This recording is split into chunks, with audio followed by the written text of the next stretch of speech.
టీవీ6 news కు స్వాగతం. ముందుగా హెడ్లైన్స్. ప్రధాని మోదీకి ఫోన్ చేసి మెచ్చుకున్న అమెరికా అధ్యక్షుడు జో బైడెన్.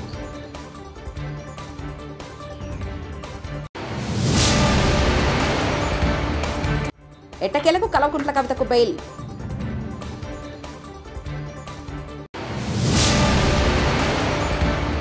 తాడిపత్రిలో టీడీపీ నేతల ఇసుక దందాన్ని బయటపెట్టిన జేసీ ప్రభాకర్ రెడ్డి.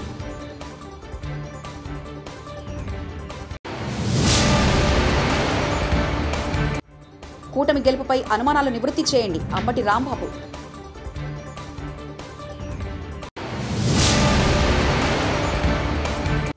అక్రమ నిర్మాణాలు చేపడితే ఏపీలోనూ హైడ్రా తరహా చర్యలు, కూటమి సర్కార్ హెచ్చరిక.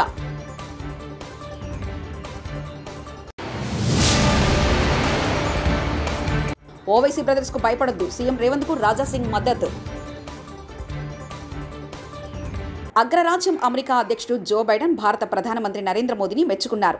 మోదీతో నిన్న ఫోన్లో మాట్లాడిన బైడెన్ ఉక్రెయిన్కు మానవతా సహాయం, శాంతి సందేశాన్ని అందించినందుకు గాను ప్రశంసించారు. వాస్తవానికి ప్రధాని మోదీ ఆగస్టు 23న ఉక్రెయిన్ సందర్శించారు. గతంలో ప్రధాని మోదీ రష్యాలో పర్యటించారు. దీనిపై అమెరికాతో సహా పశ్చిమ దేశాలు ఆగ్రహం వ్యక్తం చేయడం విశేషం. ఇది దశాబ్దాల తర్వాత ఈ దేశాలకు భారత ప్రధాని చేసిన మొదటి పర్యటన అని గుర్తు చేశారు. యుఎన్ చార్టర్ ఆధారంగా అంతర్జాతీయ చట్టానికి అనుగుణంగా మోదీ శాంతియుత పరిష్కారం కోసం పనిచేశారని వైట్ హౌస్ తెలిపింది. సూపర్ స్టార్ రజనీకాంత్ చేసిన వ్యాఖ్యలపై ఘాటుగా స్పందించారు రాష్ట్ర సీనియర్ మంత్రి దురై మురుగన్. ఎట్టకేలకు శాంతించారు. తమ ఇద్దరి వ్యాఖ్యలు సరదావని, వాటిని శత్రుత్వంగా మార్చవద్దంటూ సోమవారం వివాదానికి తెరదించే ప్రయత్నం చేశారు. గత శనివారం కలైవనర్ ఆ రంగంలో మంత్రి ఈవీ వేలు మాజీ ముఖ్యమంత్రి కరుణానిధితో తనకున్న సన్నిహిత సంబంధాలను తెలిపేలా రచించిన కలైంజర్ ఎనుమ్తాయి అనే పుస్తకావిష్కరణ సభలో పాల్గొన్న రజనీ ప్రసంగిస్తూ సీనియర్ మంత్రులు, మాజీ విద్యార్థుల వంటి వారిని వారితో వేగడం హెడ్ మాస్టర్ లాంటి ముఖ్యమంత్రి స్టాలిన్కు కష్టసాధ్యమంటూ సరదాగా వ్యాఖ్యానించారు. ఇక ఢిల్లీ లిక్కర్ స్కామ్లో అరెస్ట్ అయి జైల్లో ఉన్న బీఆర్ఎస్ నేత ఎమ్మెల్సీ కల్వకుంట్ల కవితకు ఎట్టకేలకు ఊరట కలిగింది. సర్వోన్నత న్యాయస్థానం సుప్రీంకోర్టు కవితకు షరతులతో కూడిన బెయిల్ మంజూరు చేసింది. దాంతో గత 150 రోజులకు పైగా జైల్లో ఉన్న కవిత బెయిల్ మీద బయటకొస్తున్నారు. ఈడీ కేసులో మాత్రమే కవితకు బెయిల్ లభించింది. సిబిఐ కేసులో కూడా బెయిల్ రావాల్సి ఉంది. ఢిల్లీ లిక్కర్ స్కామ్లో కవిత ప్రమేయం ఉందని మార్చి 15వ తేదీన సాయంత్రం ఈడీ అధికారులు అరెస్ట్ చేశారు. ఈ రోజు రాత్రి ప్రత్యేక విమానంలో కవితను ఢిల్లీకి తరలించారు. ఆ రోజు నుంచి కవిత తీహార్ జైల్లో ఉన్నారు. ముఖ్యమంత్రి రేవంత్ రెడ్డికి గోషామహల్ ఎమ్మెల్యే రాజాసింగ్ మద్దతు తెలిపారు. చెరువులను కాపాడాలని సీఎం సంకల్పం తీసుకోవడం అభినందనీయమని కొనియాడారు. సీఎం రేవంత్ రెడ్డి సంకల్పం పూర్తి కావాలని కోరుకుంటున్నానని తెలిపారు. ఓవైసీ బ్రదర్స్ బెదిరింపులకు భయపడొద్దని ఎమ్మెల్యే తెలిపారు. వేల మంది యువత మద్దతుందని, అక్బరుద్దీన్ బెదిరిస్తున్నారని, మాజీ ముఖ్యమంత్రి కిరణ్ కుమార్ రెడ్డి మాదిరి భయపడకుండా రేవంత్ రెడ్డి ముందుకెళ్లాలని సూచించారు. ఇప్పుడు తెలంగాణలో ఏదైనా హాట్ టాపిక్ ఉందంటే అది ఒకటి హైడ్రా, 2 సల్కాం చెరువు. ఓల్డ్ సిటీలోని సల్కం చెరువు దాదాపుగా కబ్జాకొరల్లో చిక్కుకున్నట్లు తెలుస్తుంది. చెరువు మధ్యలో ఎంఐఎంకు నేతలు, ఓవైసీ బ్రదర్స్కు చెందిన ఫాతిమా విద్యాసంస్థలు ఉన్నట్లు తెలుస్తుంది. 70% చెరువుకు కబ్జాకు గురైనట్లు హైడ్రా ఇప్పటికే తేల్చింది. ఎమ్మెల్యే అక్బరుద్దీన్ వ్యాఖ్యలతో సల్కం చెరువు కబ్జా విషయం హాట్ టాపిక్గా మారింది. ఎవరి నోట విన్నా ఇదే చర్చ నడుస్తుంది. రేవంత్ రెడ్డి సర్కార్ ఓవైసీ బ్రదర్స్కు చెందిన విద్యాసంస్థలు కూల్చుతుందా లేదా అనేది హాట్ టాపిక్గా మారింది. ఓవైసీ బ్రదర్స్ నిర్మించిన అక్రమ నిర్మాణాలు కూల్చాలంటూ హైడ్రాకు ఫిర్యాదుల మీద ఫిర్యాదులు అందుతున్నాయి. చెరువును మట్టితో పూర్తి చేసి భారీ భవనాల నిర్మాణం కావించారు. 2016-2021లో కబ్జాకు గురైనట్లు నిర్ధారణ అయింది. వైకాపా ప్రభుత్వ హయాంలో అన్ని వ్యవస్థలు నిర్వీర్యమయ్యాయని ఏపీ మంత్రి నారాయణ విమర్శించారు. విశాఖపట్నంలోని కాపులుప్పాడ డంపింగ్ యార్డును ఎమ్మెల్యే గంటి శ్రీనివాస్తో కలిసి ఆయన పరిశీలించారు. అక్కడ సాలిడ్ వేస్ట్ మేనేజ్మెంట్ ప్లాంట్ను సందర్శించారు. అనంతరం నారాయణ మీడియాతో మాట్లాడారు. రుషికొండ భవనాలపై సీఎం చంద్రబాబు దృష్టి సారించారని, అందరితో చర్చించిన ఆయన నిర్ణయం తీసుకుంటారన్నారు. విశాఖలో పార్కును ఆక్రమించి నిర్మాణాలు చేశారని గంటా శ్రీనివాసరావు అన్నారు. అక్రమ నిర్మాణాలు చేపడితే హైడ్రా తరహా చర్యలు మొదలు పెట్టాల్సి ఉంటుందని తెలిపారు. ఎందుకంటే పార్కులు అవన్నీ పెట్టింది ఎందుకంటే అక్కడ ఉన్న ప్రజలకి వాళ్ళ యొక్క దానికోసం పెట్టాం. అవి ఎవరు ఆక్యుపై చేసుకోవడానికి కాదు, కమ్యూనిటీ ఫెసిలిటీస్. అందువల్ల ఎక్కడైనా, అందుకే మన నెల్లూరులో కూడా నేను చెప్పాను, ఎవరైనా ఆక్యుపై చేసుకోనంటే మీరే వదిలేయండి, మేము వచ్చి కొట్టే లోపలని చెప్పాను. కాబట్టి రాష్ట్ర ప్రజలందరికీ మీ అందరు తలపు చెప్తున్నాను, ఎవరైనా ప్రభుత్వ స్థలాలు మున్సిపల్ ఏరియాలో కానీ ఆక్యుపై చేస్తుంటే మీరే వదిలేసుకోండి. పార్కు స్థలాలు కావచ్చు లేదా ఏ స్థలాలైనా ఇలాంటి ఖచ్చితంగా ప్రభుత్వం చర్యలు తీసుకుని వాటిని ఆక్యుపై చేసుకుంటే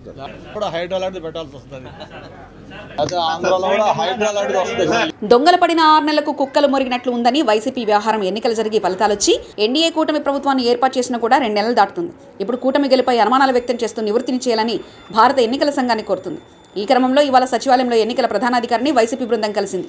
ఏపీ సీఈఓను కలిసిన వారిలో మాజీ మంత్రులు అంబటి, మెరగ నాగార్జున, ఎమ్మెల్సీ లేలా అప్పిరెడ్డి, మాజీ ఎమ్మెల్యే మల్లాది విష్ణు తదితరులు ఉన్నారు. అనుకున్నాం కాబట్టి ఓటమి పాలయ్యాం కాబట్టి షాక్ గురయ్యాం. ఇది నమ్మలేనటువంటి అంశంగా మాకు అనిపించింది.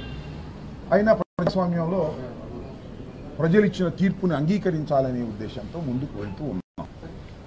ఈ దశలో భారతదేశంలో ఉన్నటువంటి అనేకమైనటువంటి డెమోక్రసీని కాపాడాలనేటువంటి సంస్థ లైక్ ఓట్ ఫర్ డెమోక్రసీ అనేటువంటి ఒక సంస్థ మొన్న జరిగినటువంటి ఎన్నికల మీద వాటి నిర్వహణ మీద కొన్ని అనుమానాలు వ్యక్తం చేయడం జరిగింది. మాకు కూడా ఉన్నటువంటి ఈ అనుమానాలు వ్యక్తం చేయడం ద్వారా మరింతగా బలపడుతూ వచ్చాయి. ఈ అనుమానాలను నివృత్తి చేయవలసినటువంటి బాధ్యత ఎలక్షన్ కమిషన్ ఆఫ్ ఇండియాకు ఉంది. ఎలక్షన్ కమిషన్ ఆఫ్ ఇండియా అనేది ఒక ఇండిపెండెంట్ రాజ్యాంగబద్ధమైనటువంటి ఒక సంస్థ. ఆ సంస్థ నిర్వహించినటువంటి ఎన్నికల్లో ట్రాన్స్పరెంట్గా ఎక్కడ ఏ లోపం లేకోకుండా జరిగింది అని అనిపించవలసినటువంటి బాధ్యత వారికి ఉంది. ఇక్కడ గమనించాల్సిన అంశం ఏమిటంటే ఎన్నికలు 13వ తారీఖున ఆంధ్రప్రదేశ్లో జరిగినప్పుడు సుమారుగా 6 గంటలకి ఎన్నికల పోలింగ్ అయిపోతుందంటే ఓట్లు వేసే కూడా 4 గంటలకు అయిపోతుంది.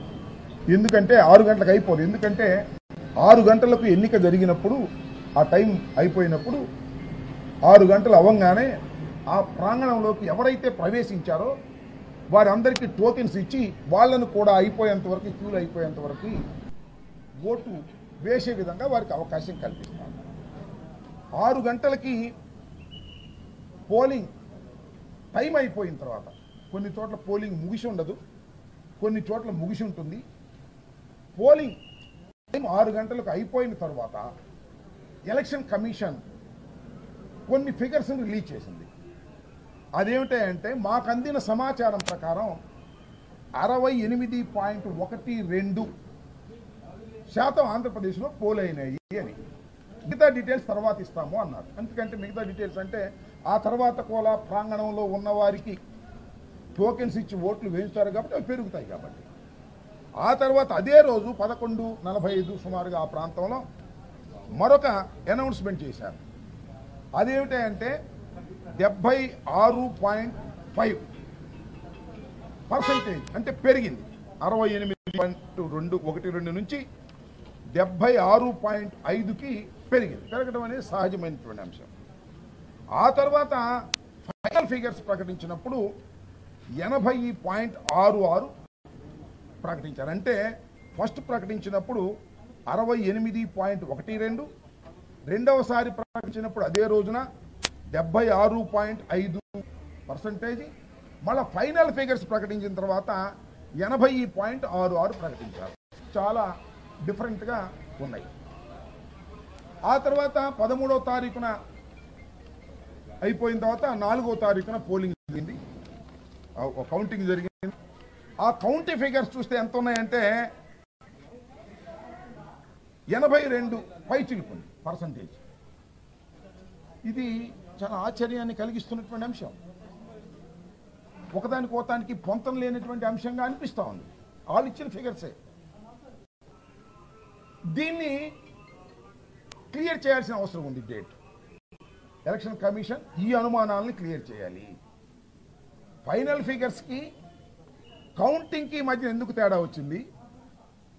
లేదు, పోలింగ్ టైం అయిపోయిన తర్వాత ప్రకటించినటువంటి దానికి మళ్ళా వాళ్ళే ప్రకటించిన ఫైనల్ ఫిగర్ ఎంత హైప్ ఎలా వచ్చింది? ఇట్ ఈస్ చాలా అన్యూజువల్గా జరిగింది. జనరల్గా ఎన్నికలు జరిగినప్పుడు గత ఎన్నికలు ఒకసారి చూసినట్లయితే ఏం జరుగుతూ ఉంటుందంటే ఎలక్షన్ కమిషన్ ప్రకటించిన తర్వాత మిగతా ఓట్లు వేసిన తర్వాత ప్రకటించేదానికి సుమారుగా 1% 2% డిఫరెన్స్ కనిపిస్తూ ఉంది. ఇక్కడ ఏంటి 12% పైన కనిపిస్తూ ఉన్నది. ఇది చాలా అన్యూజువల్, ఎక్స్ట్రార్డినరీ. దీన్ని డౌట్ తీర్చవలసినటువంటి బాధ్యత ఎవరికి ఉంది? ప్రభుత్వాలకు కాదు, ఎలక్షన్ కమిషన్కు ఉంది. వాళ్ళు ఇంతవరకు తీర్చినటువంటి పరిస్థితి అనేక సందర్భాల్లో అడిగినా కూడా చాలా మంది మేం కాదు చాలామంది ఇండియాలో అన్ని మంది అడుగుతూ ఉన్నా కూడా దానికి ఇంతవరకు కూడా ఆ అనుమానాలను నివృత్తి చేసేటటువంటి కార్యక్రమం ఎలక్షన్ కమిషన్ చేయకపోవటం వల్ల ఉన్న అనుమానాలు మరింతగా పెరుగుతూ ఉన్నాయి. తాడిపత్రి మున్సిపల్ చైర్మన్ మాజీ ఎమ్మెల్యే టీడీపీ నేత జేసీ ప్రభాకర్ రెడ్డి సంచలన వ్యాఖ్యలు చేశారు. ఇసుక అక్రమ రవాణాకు సంబంధించి మంగళవారం జేసీ వీడియోను విడుదల చేశారు. ఈ సందర్భంగా అక్రమంగా ఇసుక రవాణా చేస్తున్న వారికి హెచ్చరికలు జారీ చేశారు.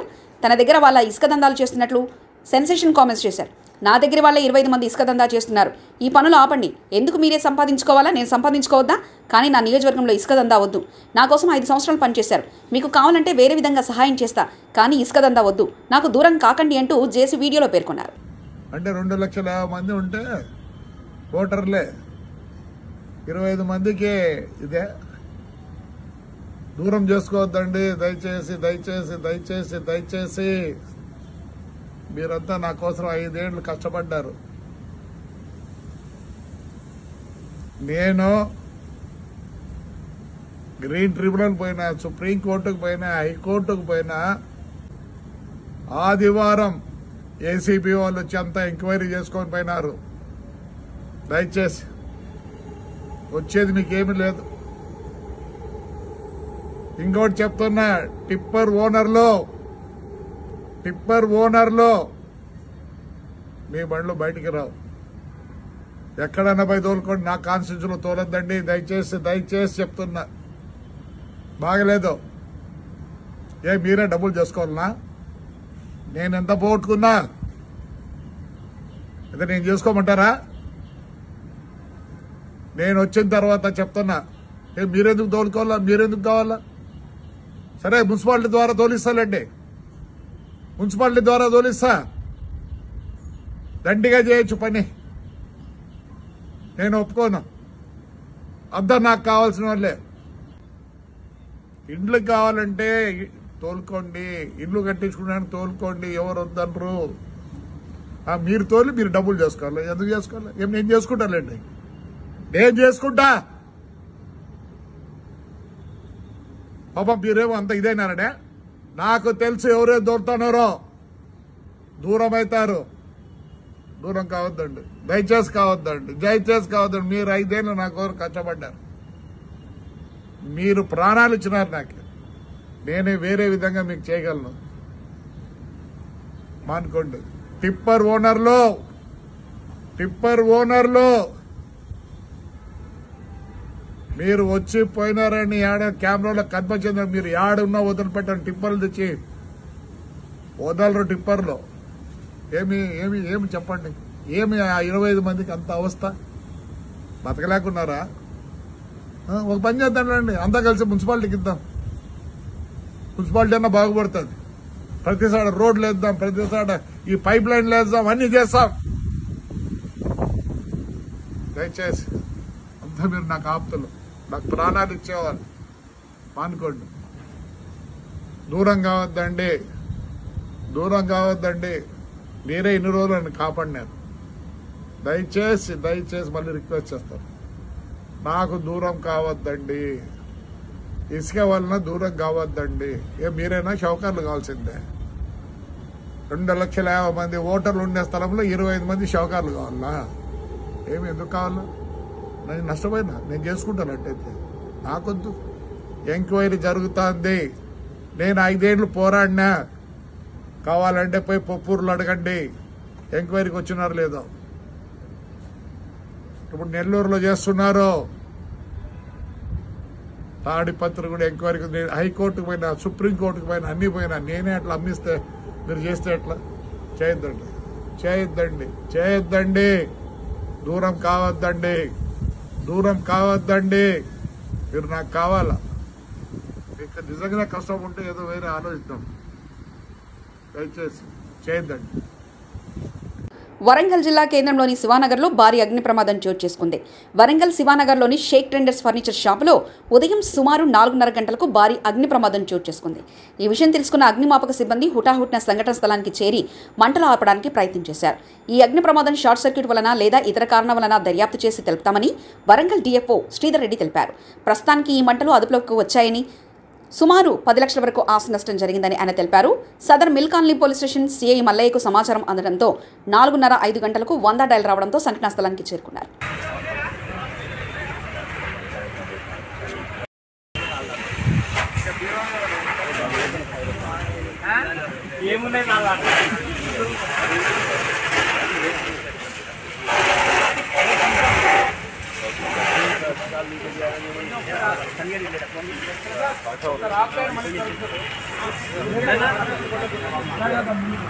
అది ఒకసారి జరపాలి, మంట వచ్చినప్పుడు కూడదు, మంట జరపాలి. ఆయన జరపండి, మంట జరుగుతుంటే కొడతాడు.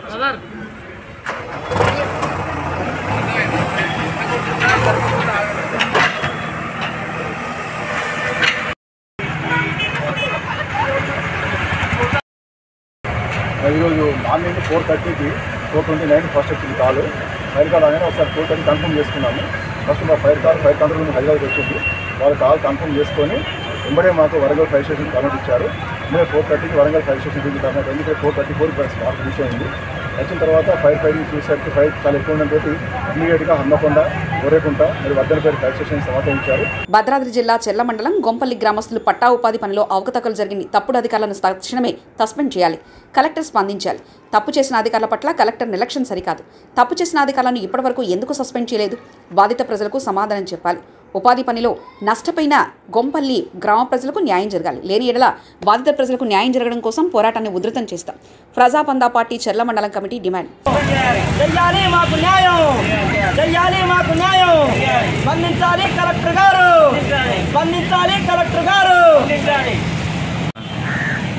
గత 3-4 నెలల క్రితం మండలంలో ఉన్నటువంటి గొంపల్లి గ్రామస్తులు ఉపాధి పని చేశామని చెప్పి ఆ ఉపాధి పని విషయంలో అవకతవకలు జరిగాయని చెప్పి స్థానిక సంబంధిత అధికారుల కార్యాలయాల చుట్టూ మొత్తం చెప్పులు అడిగేలా తిరిగినటువంటి పరిస్థితి ఉంది. ఎవరైతే ఉపాధి పని చేసినటువంటి ఆ సంబంధిత అధికారులు ఏదైతే ఆ ఉపాధి పనిలో అవకతవకలు జరిపారని చెప్పి వాళ్ళని తక్షణమే సస్పెండ్ చేయాలని చెప్పి ఇక్కడ ఉన్నటువంటి ఎంపీడీఓ ఆఫీస్ చుట్టూ, ఏపీఓ గారి ఆఫీస్ చుట్టూ తిరగడం జరిగింది. ఆ అధికారులు స్పందించి ఎవరైతే ఏదైతే అవకతవకలు జరిపినటువంటి తప్పుడు అధికారులు ఎవరైతే ఉన్నారో వాళ్ళని తక్షణమే సస్పెండ్ చేయాలని చెప్పి ఖచ్చితంగా గ్రామాలలోకి వెళ్ళి ఆ సర్వే నిర్వహించిన. ప్రధాని మోదీకి ఫోన్ చేసి మెచ్చుకున్న అమెరికా అధ్యక్షుడు జో బైడెన్.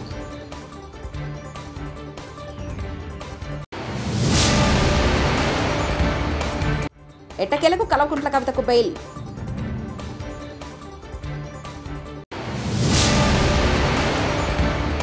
తాడిపత్రిలో టీడీపీ నేతల ఇసుక దందాన్ని బయటపెట్టిన జేసీ ప్రభాకర్ రెడ్డి.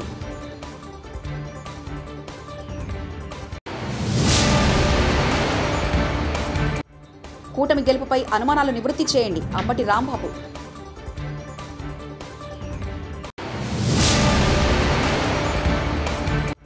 అక్రమ నిర్మాణాలు చేపడితే ఏపీలోనూ హైడ్రా తరహా చర్యలు, కూటమి సర్కార్ హెచ్చరిక.